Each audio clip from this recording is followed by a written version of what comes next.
Mumbai local के अंदर मयंक लोहार को इस दरिंदे ने इसलिए मौत के घाट उतारा। पुलिस की लाठियों के सामने और थर्ड डिग्री के सामने इसने सारे राज खोल दिए। इसने पुलिस के सामने जो अंदर की बात बताई है वो अभी तक किसी को भी मालूम नहीं है। और अब जो पुलिस इसके साथ करने वाली है वो सुनकर इसकी 7 पीढ़ियां तक कांप उठेंगी।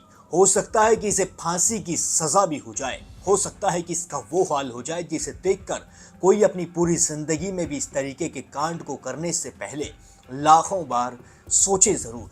आदाब, नमस्कार, सत श्री अकाल, peace to be with you दोस्तों। मेरा नाम है जुनैद भाटी और आप देख रहे हैं द न्यूज फीवर। 23 जून की रात को मुंबई लोकल से एक ऐसी खबर निकल कर आई जिसने सभी के दिल को पूरी तरीके से दहला दिया, जिसने सभी को यह सोचने पर मजबूर कर दिया कि वो सुबह को अपने घर से निकलते तो हैं, लेकिन इस बात का कोई भी भरोसा नहीं है कि वो शाम को सही सलामत अपने घर वापस लौट सकेंगे या फिर नहीं। क्योंकि रोड पर हो या फिर ट्रेन पर हो या फिर चलते हुए कहीं पर भी हो, कहीं भी आपकी हत्या की जा सकती है। कहीं भी आपको ऐसा सरफिरा मिल सकता है जो आपको मौत के घाट उतार सकता है। इसका सबसे ताजा उदाहरण है मुंबई लोकल। जी हाँ, मयंक लोहार मुंबई लोकल के अंदर ही सफर कर रहा था रोज की तरह। मुंबई लोकल में हमेशा भीड़ भाड़ जैसी स्थिति होती है और जब बारिश हो जाती है तो इसमें भीड़ और ज्यादा बढ़ जाती है। 23 जून की शाम को मुंबई में पहली बार मानसून आया था। झमाझम बारिश हो रही थी।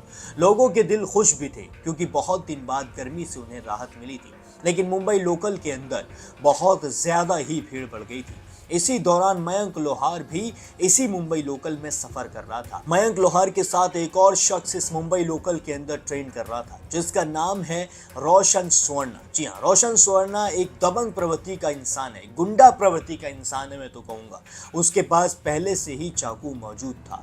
जब बारिश हो रही थी तो मुंबई लोकल का गेट खुला हुआ था, जिसे लेकर मयंक लोहार ने रोशन सुवर्णा से कहा कि गेट बंद कर लो, क्योंकि जो रोशन था वो गेट पर ही खड़ा था। मयंक का कहना था कि बारिश के चलते बारिश का पानी अंदर आ रहा है और जितने भी पैसेंजर्स हैं उन्हें दिक्कत हो रही है, इसलिए इस गेट को बंद कर लो। मयंक की इस बात को सुनने के बाद रोशन पूरी तरीके से इस बात को इग्नोर कर देता है और गेट बंद नहीं करता है, जिसके जवाब में दोबारा मयंक रोशन सुवर्णा से कहता है कि इस गेट को प्लीज बंद कर दो।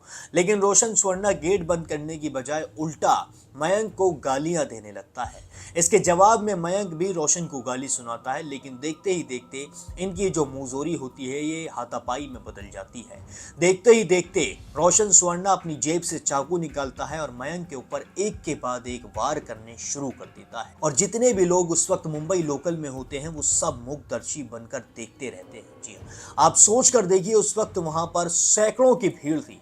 उस ट्रेन के अंदर इतने लोग थे, अगर वो चाहते इस रोशन सुवर्णा को एक साथ पकड़ के ट्रेन से बाहर भी फेंक सकते थे, लेकिन किसी की इतनी हिम्मत नहीं हुई क्योंकि इसके हाथ में चाकू था और इसका दिमाग जो था वो पूरी तरीके से घुमा हुआ था।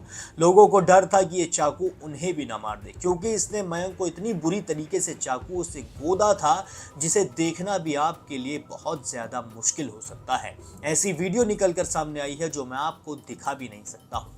ऐसी तस्वीरें निकल कर सामने आई हैं जिन्हें देखकर आपका दिल दहल जाएगा। एक जवान लड़के को इस रोशन सुवर्णा ने भीड़ भाड़ वाले इलाके में, जहां सबसे ज्यादा भीड़ होती है, मुंबई लोकल के अंदर इस तरीके से मारा कि कोई उसे बचा भी नहीं पाया।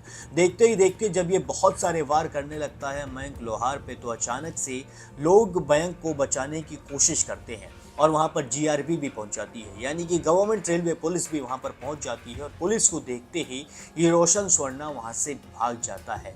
मयंक को आनन फानन में हॉस्पिटल लेकर जाया जाता है, लेकिन हॉस्पिटल पहुंचने तक मयंक का खून बहुत ज्यादा बह जाता है और डॉक्टर मयंक को मृत घोषित कर देते हैं, जिसके बाद मयंक के घर में रोना पीटना मच जाता है। मयंक की माँ बिलखते रोते हुए कहती हैं कि मेरे जवान लड़के को इस तरीके से कैसे कोई मौत के घाट उतार सकता है। तो दूसरी तरफ रोशन सुवर्णा अपने घर जाके अपने पिता को बताता है कि उसने एक हत्या कर दी है, जिसके बाद वो मुंबई से भागने की कोशिश भी करता है, लेकिन पुलिस उसे पकड़ लेती है, पुलिस उसे दबोच लेती है और गिरफ्तार भी कर लेती है।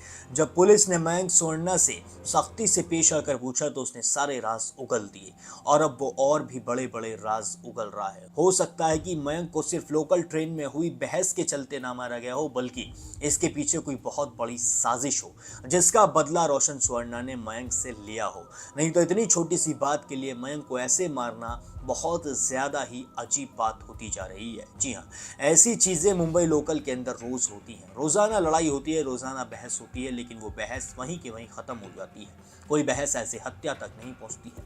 आप सुनिए कि मयंक लोहार के घर वालों का क्या कहना है। ऑफिस से छूट के आ रहा था तो तब ये ट्रेन में बैठा था, तब ये घटना हुई। जब उसने आदमी ने चाकू मारा तो आजू बाजू के पब्लिक लोग ने उसको बचाना चाहिए ना, है ना, कोई तो सेफ्टी देना चाहिए था ना उसको, तो आज वो जिंदा रहता ना। जब उसको किसी ने हेल्प ही नहीं किया, वो ऐसे गिरा हुआ है, देखो उसका कितना ब्लड निकलेला था, वो ऐसे ही गिरा हुआ है। इतने गुंडे लोग हो गए कि अच्छा बच्चे लोग को तो की सेफ्टी नहीं है बोलेगा तो कैसे चलेगा। सुरक्षा के बारे में ऐसा कुछ कहने लायक कुछ बचा ही नहीं है अब।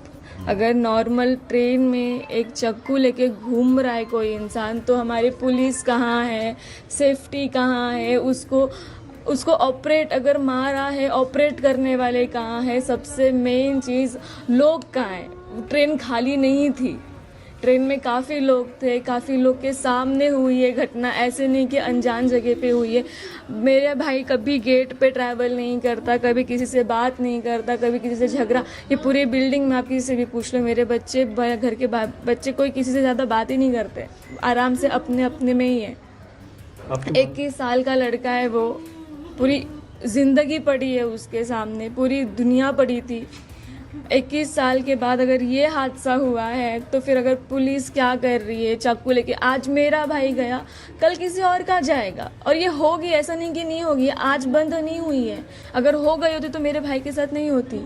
मैं मेहुल लोहार हूँ, मैं मयंक का बड़ा भाई हूँ और मैं आज ही घर पे पहुँचा हूँ। मेरे घर का कंडीशन बहुत क्रिटिकल है और सब इमोशनली ब्रेकडाउन हो चुके हैं।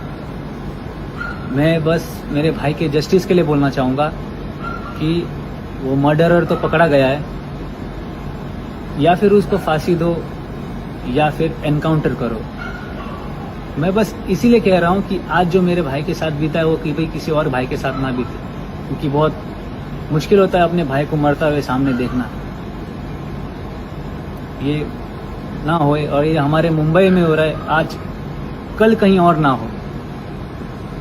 तो प्लीज़ गाइस, मेरे महाराष्ट्र पुलिस से और मेरे सभी सपोर्टिव पीपल से ये दरख्वास्त है कि मेरी बात सुनी जाए। दोस्तों, सुना आपने किस तरीके से रोते बिलखते नजर आ रहे हैं मयंक के घर वाले, कैसे कहते नजर आ रहे हैं कि उन्होंने उनके बेटे के बारे में ऐसा सोचा भी नहीं था कि उन्हें कोई ऐसे मौत के घाट उतार के चला जाएगा।